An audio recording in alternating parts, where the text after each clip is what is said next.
দেবাঞ্জনা, চিঠির চল এখন আর নেই, তবু চিঠি ভরসা কিছুটা নিরুপায় হয়ে আর কিছুটা উপায় না থাকার বাহানায় তোমার সঙ্গে অনেক জমে থাকা কথা বলার ইচ্ছেই আজ আবার তোমায় চিঠি লিখছি। আজ 25শে বৈশাখ।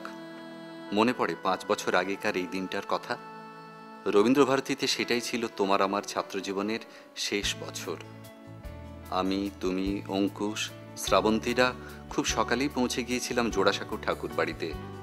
লক্ষ্য একটাই, গল্প, গানে, কবিতায় কবিকে খুঁজে বেড়াবো ঠাকুর বাড়ির অন্দরমহল থেকে মহাবিশ্বের মহাকাশে, মহাকালোরও মাঝে। জানি না সেই উদ্দেশ্য সেদিন আমাদের কতখানি সফল হয়েছিল, তবে এইটুকু বলতে পারি দেবাঞ্জনা, সেদিন একটা অধ্যায়ের শুরু করেছিলাম আমরা।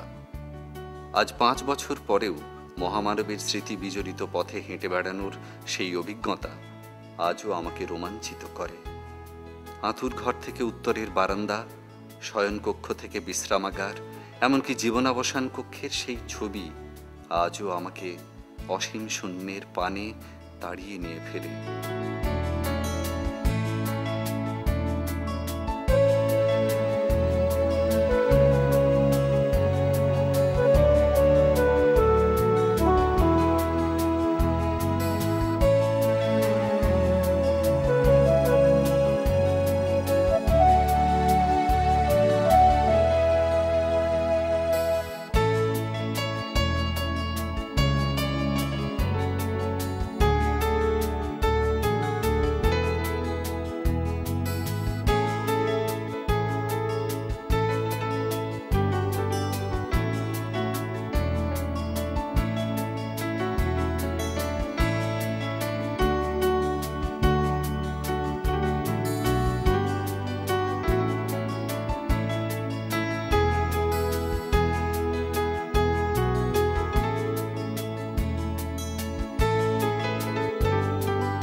বলার ভাষা যেখানে শেষ, সেখানে চিত্রায়নের শুরু।